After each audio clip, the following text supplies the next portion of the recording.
पैसे नसतील तर लाडकी बहीण योजना बंद करा अशा स्पष्ट शब्दांमध्ये मुंबई सरकारला फटकारलं।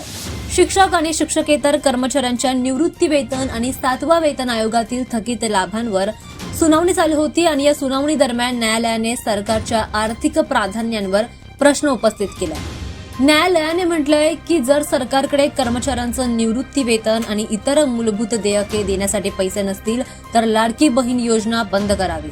मुंबई महापालिकेच्या निवृत्त शिक्षिकेच्या याचिकेवर ही सुनावणी सुरू होती आणि या याचिकेमध्ये 7व्या वेतन आयोगानुसार निवृत्ती वेतन आणि इतर लाभाचा मुद्दा उपस्थित करण्यात आला होता आणि त्यावेळेला हा मुद्दा मांडला गेलाय। दरम्यान सरकारकडे निधीअभाव असल्याचं कारण देत कर्मचाऱ्यांचे लाभ सध्या थांबवले जात आहेत।